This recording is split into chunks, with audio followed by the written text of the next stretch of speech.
Good morning, my dear students. Beta, as you know, we are doing chapter number 10, International Business. Chapter number 10, International Business. In our previous video, we are doing important documents used in external trade. Important document used in external trade. Okay. In which we have discussed about commercial invoice. Commercial invoice के बारे में हमने पढ़ा था. अब आप बताइए commercial invoice क्या होता है. कमर्शियल इनवॉइस बच्चा वो एक डॉक्यूमेंट होता है जिसमें उस सारे गुड्स के बारे में लिखा होता है या डिटेल लिखी होती है उस सारे गुड्स के बारे में जो सप्लाइड हुई होती है बाय द एक्सपोर्टर. जो गुड सप्लाई करता है एक्सपोर्टर उसकी डिटेल इस कमर्शियल इनवॉइस में लिखी होती है. ये मैंने आपको पिछली वीडियो में समझाया था. ओके. Second, packing list. देखो पैकिंग लिस्ट से पता चलता है ये एक लिस्ट है जो कंटेन करती है डिटेल्स या अबाउट द पैकिंग. ठीक है. जैसे पैकिंग नंबर के बारे में होता है. इस पैकिंग लिस्ट में क्या होता है, डेट ऑफ पैकिंग के बारे में होता है, कब डेट कौन सी डेट पे पैकिंग हुई थी, पैकिंग नंबर होता है, ऑर्डर नंबर होता है. ठीक है. और बिल ऑफ लेडिंग होता है. अब third, bill of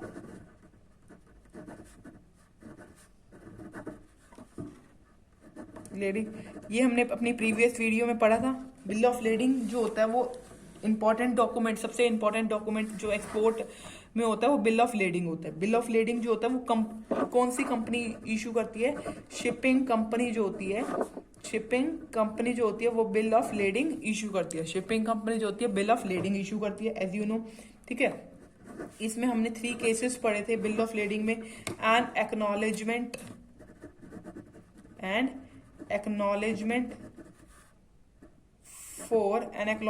for receipt of goods. An acknowledgement for the receipt of goods. ठीक है. अब शिपिंग कंपनी ने क्या करी, गुड्स रख ली. जैसे एक पर्सन एक्स था उसने क्या करी, शिपिंग कंपनी को गुड्स दे दी. तो शिपिंग कंपनी ने उसको क्या करा, रिसिप्ट दे दी गुड्स की. ठीक है. N acknowledgement for the receipt of goods. Clear. Second point, a document of title to goods.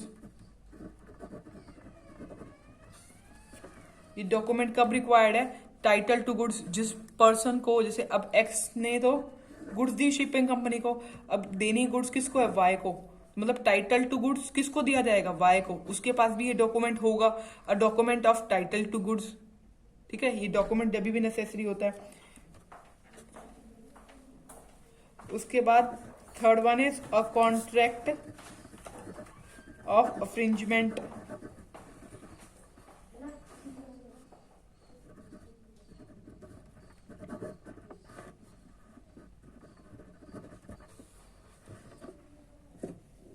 Clear.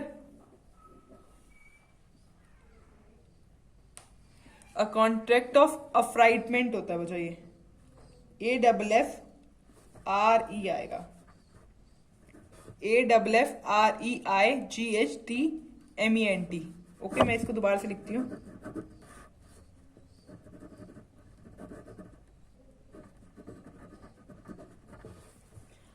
समझ आ गया बच्चा.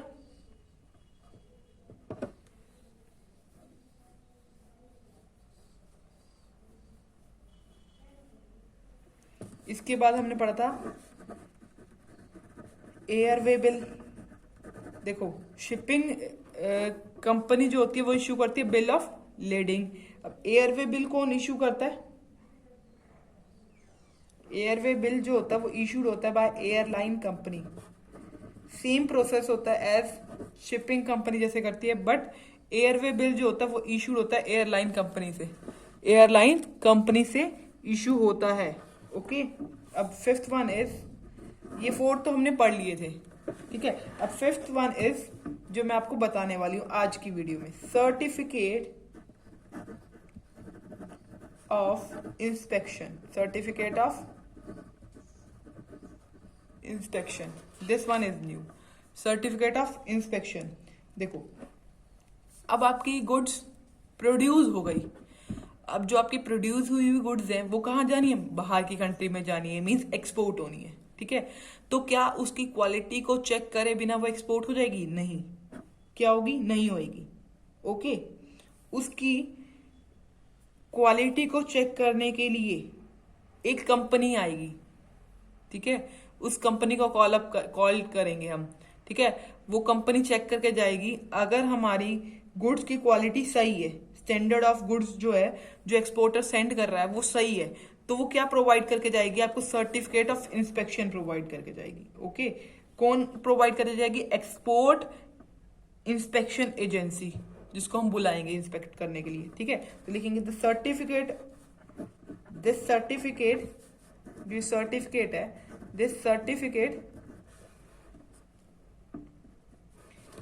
Certificate is issued by the, this certificate is issued by the export agency, export inspection agency, जो एक export, this certificate is issued by export inspection agency if they are satisfied with the quality standard of the exporter. अगर वो exporter की quality standard से satisfy है तो वो क्या करके जाएंगे, सर्टिफिकेट इशू करके जाएंगे। कौन करके जाएंगे, एक्सपोर्ट इंस्पेक्शन एजेंसी। अगर एक्सपोर्ट इंस्पेक्शन एजेंसी सेटिस्फाई है, ठीक है, किससे सेटिस्फाई है, क्वालिटी स्टैंडर्ड से ऑफ एक्सपोर्ट, तो ये सर्टिफिकेट इशू कर देंगे, ठीक है। 6 पॉइंट पे आ जाइए। 6 point is certificate of origin, certificate of origin.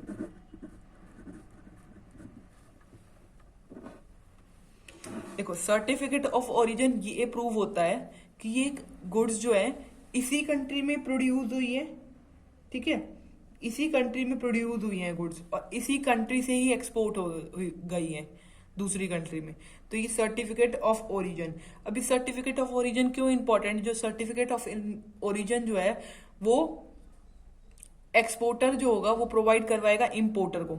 Exporter he produce कर रहा है गुड्स, ठीक है, और वही ये सर्टिफिकेट प्रोवाइड करवाएगा किसको, इंपोर्टर को, ठीक है। इंपोर्टर को क्यों चाहिए होता है ये सर्टिफिकेट ऑफ ओरिजिन, क्योंकि इंपोर्टर्स को इसके बिहाफ पे बहुत सारे रिबेट्स वगैरह मिल जाती हैं, मतलब फायदे हो जाते हैं, ठीक है। अब ये सर्टिफिकेट इशू कौन करता है, सर्टिफिकेट जो ये इशू होता है by the chamber of commerce, ठीक है। तो लिखेंगे दिस सर्टिफिकेट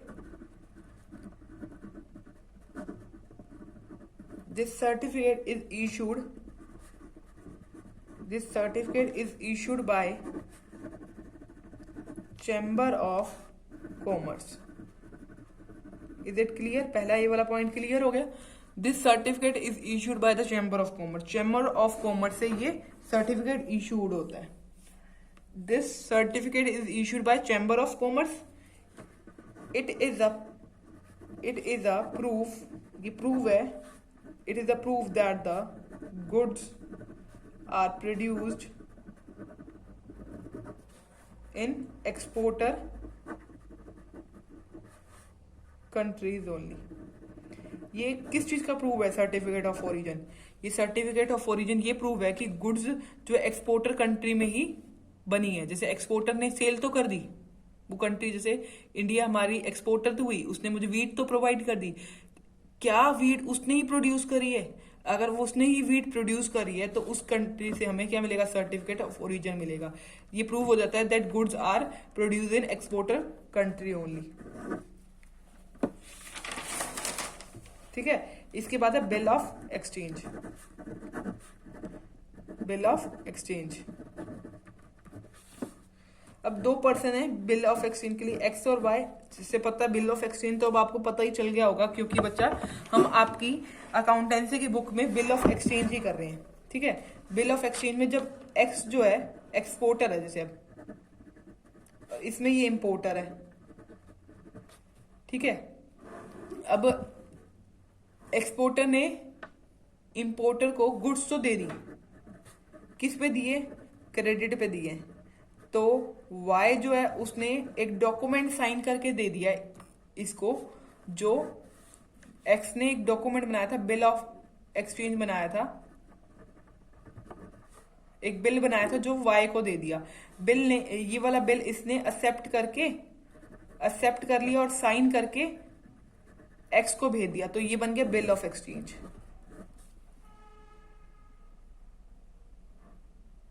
क्लियर।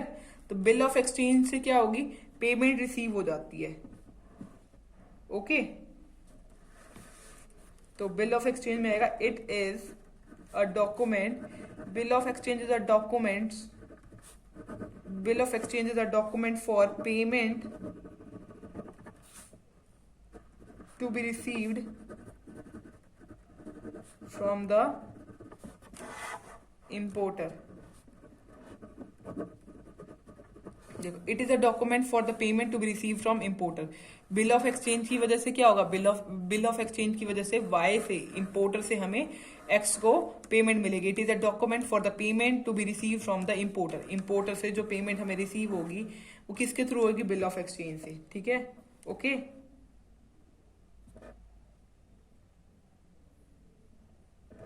अब यहां पर आता है ऑक्सिलरी एक्सपोर्ट डॉक्यूमेंट। कुछ और डॉक्यूमेंट्स है जिसके मैं आपको नाम बताने जा रही हूं। देखिए क्या है, परफॉर्मा इनवॉइस,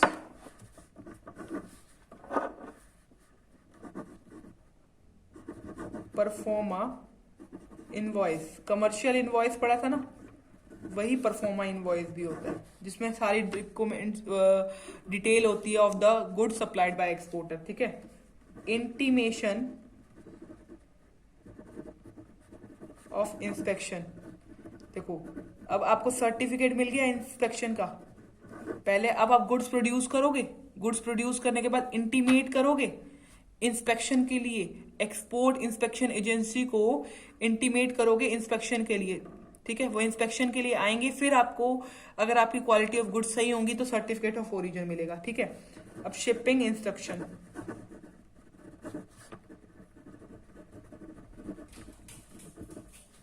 अब हमें गुड्स कैसे भेजनी है, शिपिंग से भेजनी है, तो शिपिंग इंस्ट्रक्शंस भी फॉलो करने पड़ेंगे। Fourth point, insurance declaration. देखो, अब हम अपनी गुड्स को बहुत दूर भेज रहे हैं, बाहर की कंट्री में भेज रहे हैं, तो हमें रिस्क है, तो हम अपनी गुड्स को क्या करेंगे, इंश्योर करवाएंगे, तो इंश्योरेंस डिक्लेरेशन भी होगी। ठीक है। उसके बाद शिपिंग ऑर्डर। देखो, अब हमें गुड्स भेजनी है, अपनी गुड्स भेजनी है बाहर, इंश्योरेंस करवा लिया आप अपने गुड्स का, गुड्स इंश्योरेंस करवा लिया, आप क्या करवाना है, इंश्योरेंस करवाने के आप गुड्स भेजनी है, तो शिपिंग ऑर्डर, शिप को ऑर्डर कर लेंगे, शिप की जो खाली स्पेस होगी उसको ऑर्डर कर लेंगे, शिपिंग ऑर्डर कर देंगे। फिर मेट रिसिप्ट, मेट रिसिप्ट, जो कैप्टन होगा ना गुड्स का, जो गुड्स का कैप्टन होगा, सॉरी बच्चा, जो शिप का कैप्टन होगा, ठीक है, जो शिप का कैप्टन होगा वो मेट रिसिप्ट देगा। मेट रिसिप्ट कब दी जाएगी, वो मेट रिसिप्ट का मतलब है कि गुड्स अगर आपकी अच्छे से पैक्ड है और वो ले जाने लायक है तो वो आपको मेट रिसिप्ट दे देगा, क्लियर मेट रिसिप्ट दे देगा। क्या करेगा, क्लियर मेट रिसिप्ट दे देगा। कौन इशू करता है, कैप्टन इशू करता है। और वो क्यों इशू करता है कि भाई आपकी गुड्स जो है बाहर की ले जाने के लायक है। ठीक है, तो उसने करा मेट रिसिप्ट दी, किसने, कैप्टन ने दी। ओके।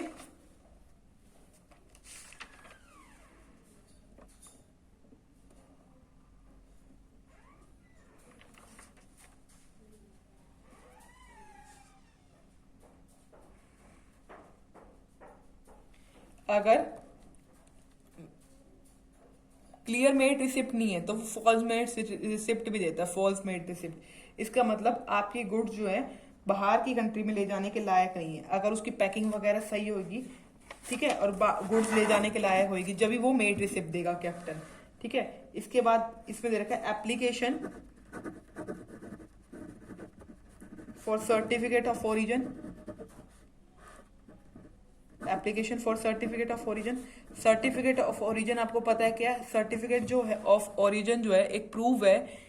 सर्टिफिकेट ऑफ ओरिजिन क्या है? सर्टिफिकेट ऑफ ओरिजिन एक प्रूव है कि ये गुड्स जो है एक्सपोर्टर कंट्री ने ही बनाई है, जहां से वो एक्सपोर्ट हुई है। ठीक है, एप्लीकेशन डालेंगे फॉर सर्टिफिकेट ऑफ ओरिजिन। तो उसके बाद देखो बिल ऑफ एक्सचेंज। ठीक है, बिल ऑफ एक्सचेंज में हम वाई से तो बिल ले नहीं सकते। अब एक्स और वाई थे ना, अब वाई को हमने गुड्स वाई को गुड्स हमने दे तो रखी है क्रेडिट पे बिल ऑफ एक्सचेंज से, बट हम वाई से तो अब बिल ऑफ एक्सचेंज लेंगे क्योंकि बहुत दूर का डिस्टेंस है। तो हमारे बीच में कौन काम करेगा? बैंक। ठीक है, letter to bank for collection of document. उसके बाद letter to bank for collection of document. अब जो सारे डॉक्यूमेंट्स होंगे हम किसको प्रोवाइड करवा देंगे? बैंक को प्रोवाइड कर देंगे कि जो इंपोर्टर को डॉक्यूमेंट चाहिए वो भी अपने बैंक में से ले ले। ठीक है, इंपोर्टर को भी कुछ डॉक्यूमेंट चाहिए होंगे टाइटल ऑफ गुड्स लेने के लिए। क्या चाहिए होगा? इंपोर्टर को भी डॉक्यूमेंट चाहिए होंगे। ठीक है, इंपोर्टर को डॉक्यूमेंट कौन देगा? बैंक देगा। और हम किसको देंगे? हम अपने बैंक को देंगे। हमारा बैंक जो होगा इंपोर्टर के बैंक को देगा। ठीक है, letter to bank for collection of document. Letter देंगे हम बैंक को फॉर कलेक्शन ऑफ डॉक्यूमेंट। ठीक है, इसके बाद देखो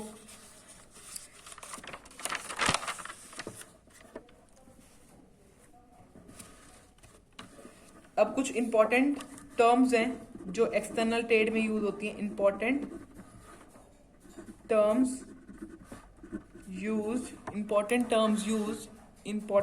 use in external trade. External trade करते टाइम पे इंपॉर्टेंट टर्म्स यूज होती हैं। पहली, free on board.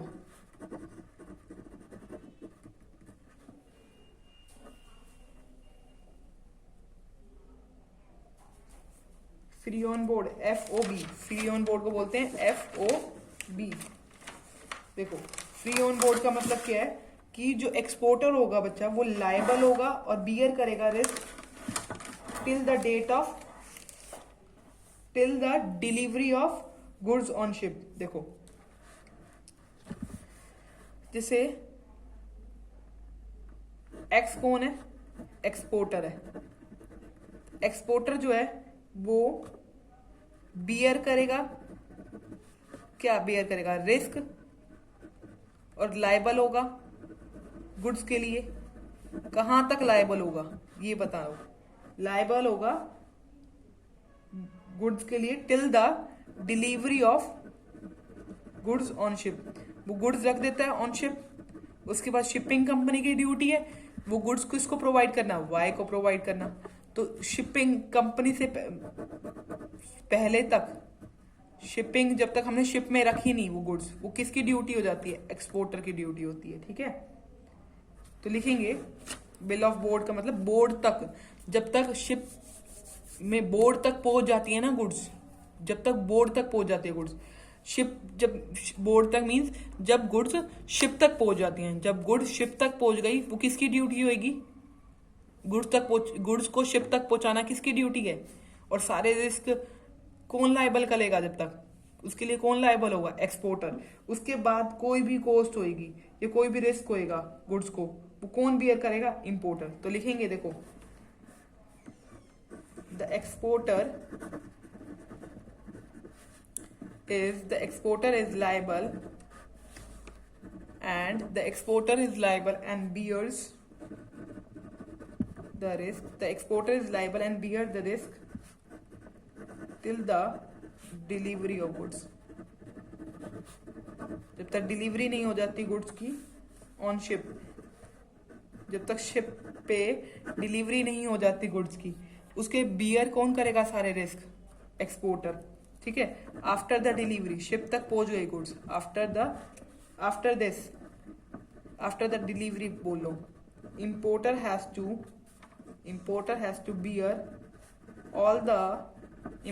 to bear all the cost and risk of loss damage from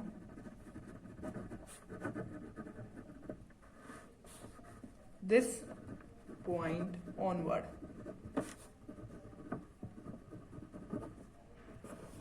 यहां तक समझ आया?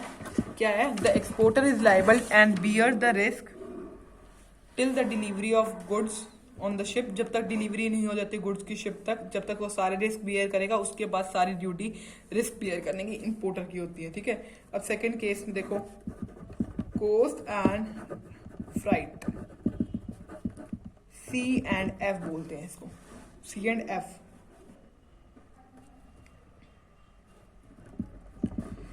द एक्सपोर्टर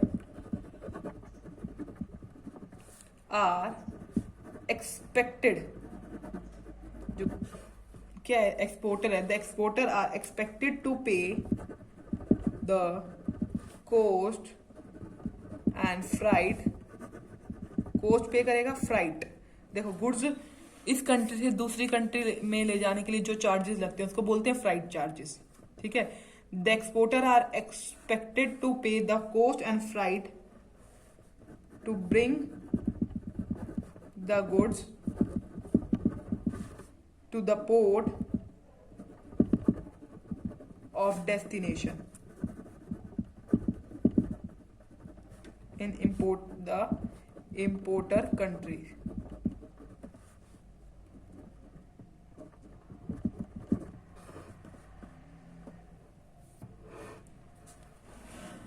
ओके, इसमें after it importer bears the risk of loss or damage to goods।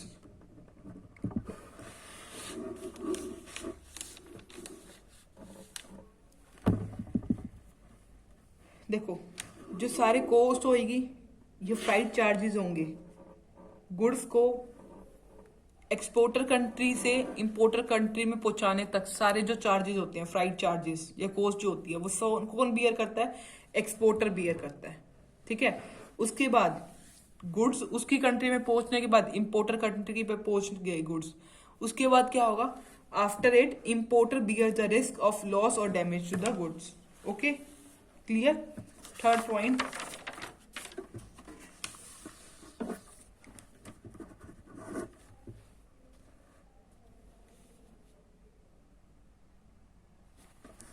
देखो, cost, इसमें इंश्योरेंस ऐड हो गया, cost, insurance and freight.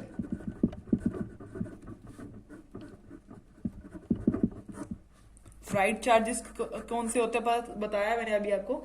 जब हम एक कंट्री से दूसरी कंट्री में गुड्स ले जाते हैं तो हमारे कुछ चार्जेस लगते हैं, उसको बोलते हैं फ्राइट चार्जेस। ठीक है, अब देखो, कोस्ट, इंश्योरेंस और फ्राइट चार्जेस कहां तक? इंपोर्टर कंट्री के पोर्ट तक गुड्स पहुंचाने में जो भी चार्जेस लगेंगे वो कौन भरेगा? या जो इंश्योरेंस होगा, मतलब मेराइन इंश्योरेंस करवाएंगे गुड्स का, वो कौन भरेगा? एक्सपोर्टर भरेगा। ठीक है, अब एक्सपोर्टर के गुड्स जो है उसके पोर्ट तक पहुंच गई। ठीक है, उसके बाद जो सारे रिस्क होंगे वो कौन भरेगा? इंपोर्टर भरेगा। तो इसमें लिखेंगे the exporter has to, the importer has to bear the cost, the exporter has to bear the cost and freight till the importer's port। The exporter has to bear the cost, freight till the importer's port। importer के port तक हम coast भी beer करेंगे और freight भी beer करेंगे। कौन bear करेगा? एक्सपोर्टर बियर करेगा। ठीक है, उसके बाद अलोन विद दीज एक्सपेंसेस, इस एक्सपेंसेस के साथ, along with these expenses the exporter has to take, इन सारे चार्जेस के साथ, along with these expenses the exporter has to take a marine insurance policy. Marine insurance policy, जब हमारी goods ship से जाती हैं तो हम इंश्योरेंस करवाते हैं। ठीक है, जैसे हम अपने लिए इंश्योरेंस करवाते हैं लाइफ इंश्योरेंस, ठीक है, वैसे ही जब हमारी शिप से गुड्स जाती हैं तो हम कौन सा इंश्योरेंस करते हैं, मेराइन इंश्योरेंस पॉलिसी। एक्सपोर्टर को मेराइन इंश्योरेंस पॉलिसी भी करवानी पड़ती है, ओके ऑल्सो, ठीक है। After this, after the destination, जब गुड्स किसकी डेस्टिनेशन तक पहुंच गई, इंपोर्टर के डेस्टिनेशन तक पहुंच गई। After the destination port, destination port तक पहुंच गई तो सारा रिस्क कौन बियर करेगा, अब importer. The importer bears the risk of loss और डैमेज टू गुड्स, ठीक है, क्लियर बच्चा, ओके। अब कुछ टर्म है जो इंपोर्ट डॉक्यूमेंट्स के टाइम के लिए भी इंपॉर्टेंट होती है, वो भी मैं आपको समझा देती हूँ, फिर हमारा एक्सपोर्ट प्रोसीजर और इंपोर्ट प्रोसीजर रह जाएगा, वो हम पढ़ेंगे नेक्स्ट वीडियो में, ओके। इंपोर्ट डॉक्यूमेंट, जैसे अब हमने एक्सपोर्ट डॉक्यूमेंट पढ़े कि जो डॉक्यूमेंट रिक्वायर्ड होते हैं at the time of export, ठीक है। Import document are the important document used in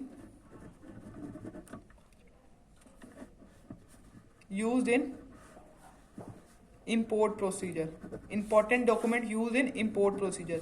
import procedure के टाइम पे ये important document यूज होते हैं। import document used in import procedure, import procedure करते टाइम import document यूज होते हैं, ठीक है। जैसे export procedure में bill of lading था, इसमें bill of entry, bill of entry, ठीक है। bill of entry से 1 मार्क्स क्वेश्चन भी आ सकते हैं, so it is important, ठीक है। बिल ऑफ एंट्री जो है एक इंपॉर्टेंट डॉक्यूमेंट है, जो कौन प्रिपेयर करता है, इंपोर्टर प्रिपेयर करता है। क्यों प्रिपेयर करता है, to get the clearance from the custom authority, ठीक है। कस्टम अथॉरिटी से क्लियरेंस लेने के लिए उसको बिल ऑफ एंट्री प्रिपेयर करना होता है, ओके।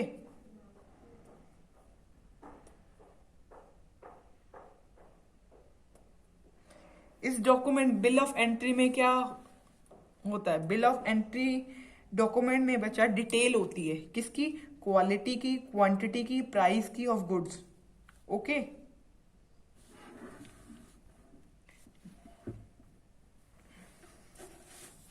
जब गुड्स जो होती है ना बच्चा इंपोर्टर के पोर्ट पे आ जाती है तो इंपोर्टर को क्या मिलता है, मैसेज मिल जाता है, ठीक है। अब मैसेज मिल जाता है कि आपके गुड्स जो है पोर्ट पे आ गई हैं, आप ले जाओ, ठीक है। तो इंपोर्टर को क्या करना पड़ता है, डॉक्यूमेंट बनाना होता है बिल ऑफ एंट्री, ठीक है। अगर वो बिल ऑफ एंट्री डॉक्यूमेंट उसका प्रिपेयर है तो उसको क्लियरेंस फ्रॉम कस्टम ड्यूटी, उसको कस्टम अथॉरिटी की क्लियरेंस मिल जाएगी, मतलब उसको गुड्स मिल जाएंगी, ठीक है। और इस डॉक्यूमेंट में प्राइस वगैरह सब कुछ लिखा होता है। 3 टाइप्स के होते हैं bill of entry, bill of entry for home consumption, bill of entry for warehousing और export bill of entry, okay. तो लिखते हैं हम, देखो, this document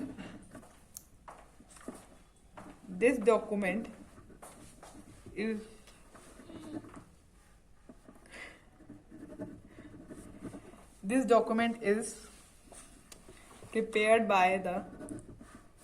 by an importer. This document is prepared by an importer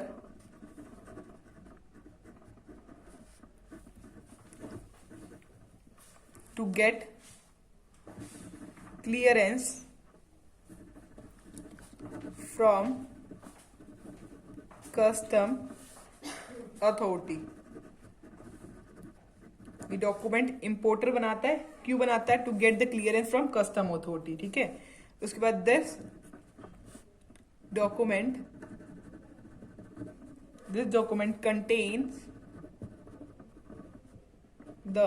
contains the detail about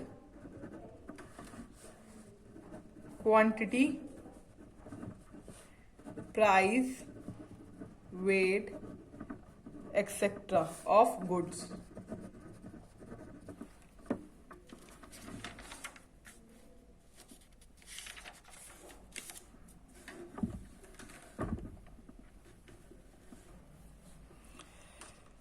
देखो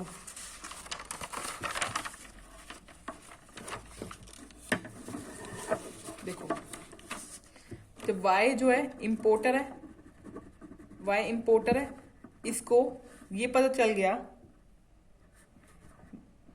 ये information मिल गई कि गुड्स जो है पोर्ट पे आ गई है।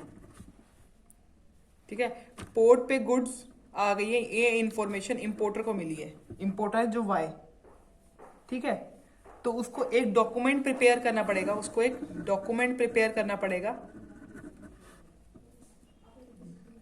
वो होगा बिल ऑफ एंट्री। इस डॉक्यूमेंट के अंदर प्राइस, क्वांटिटी और नंबर और वेट होगा, किसका? Of goods.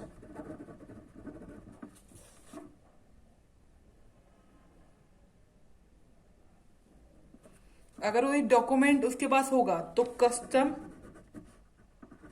अथॉरिटी से उसको क्लियरेंस मिल जाएगी। ठीक है, ये मैंने आपको ये लाइन से समझाया। This document is prepared by an importer to get clearance from custom authority. This document contain the detail about quantity, price, weight, etc. of goods. 3 types के bill of entry होती है। First is bill of entry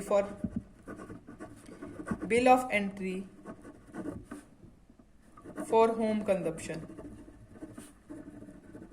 Bill of entry for home consumption. अब क्या होगा, इसमें importer जो होगा वो पे करेगा क्या? Custom duty.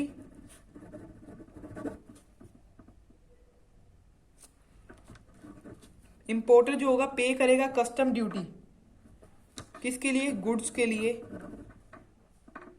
गुड्स के लिए करेगा। और कस्टम ड्यूटी पे करी उसने गुड्स के लिए, और take the delivery of goods, take the delivery of goods, goods की डिलीवरी ले लेगा, मींस होम कंजप्शन हो गया। तो बिल ऑफ एंट्री जो होता है इसमें, the bill of entry is white in colour. इसमें बिल ऑफ एंट्री जो होता है वाइट इन कलर होता है। The bill of entry is white in colour. ठीक है, अब सेकंड देखो, bill of entry for warehouse, bill of entry for ware house.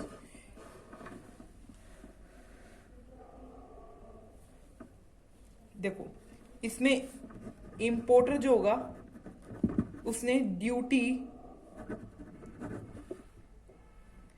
इसमें पे कर दी थी, कस्टम ड्यूटी। इसमें इंपोर्टर नॉट पे कस्टम ड्यूटी, इसमें इंपोर्टर ने कस्टम ड्यूटी वेयर हाउस में रखनी है अब उसने गुड्स, तो इंपोर्टर डू नॉट पे custom duty. Importer do not पे कस्टम ड्यूटी, अच्छा ड्यूटी है, इंपोर्टर डू नॉट पे custom duty. Okay, custom duty on goods पे नहीं करी, तो इसकी वजह से अगर उसने गुड्स की ड्यूटी पे नहीं करी तो कहां पर चली जाएंगी गुड्स जो होंगी वो ट्रांसफर हो जाएंगी टू बाउंडेड वेयर हाउस। इसने ड्यूटी पे नहीं करी तो गुड्स कहाँ चल जाएंगी? वेयर हाउस में चली जाएंगी। जब वो ड्यूटी पे कर देगा वो गुड्स वेयर हाउस से खरीद ले लेगा। तो bill of entry is white in colour है इसमें, bill of entry is yellow in colour. ठीक है, अब थर्ड पॉइंट देखो, इसमें क्या है बच्चा? थर्ड पॉइंट जो है वो x bound bill of entry, x bound bill of entry.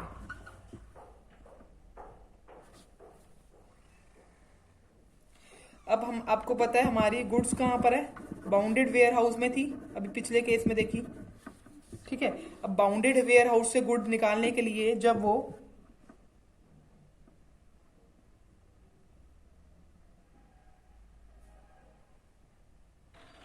Duty पे कर रहा है, जब वो ड्यूटी पे करता है बाउंडेड वेयर हाउस से गुड्स लेने के लिए, तो इसको बोलते हैं bill of entry, export bill of entry. तो ये ग्रीन इन कलर होती है। इसको अगर ऐसे समझ नहीं आया तो ऐसे लिख सकते हो, the bill of entry,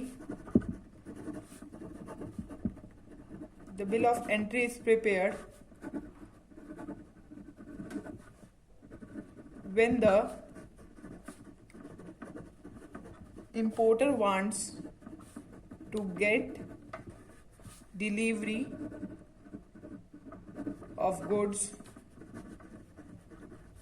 from the bounded warehouse. This is green in color। ठीक है बच्चा। इसके बाद हमने प्रोसीजर करना है, एक्सपोर्ट प्रोसीजर, ठीक है, और import procedure and import trade meaning and objective, वो हम नेक्स्ट वीडियो में करेंगे, जब तक आप अपनी ये वाली वीडियो रिवाइज करें। ओके बच्चा, थैंक यू वेरी मच।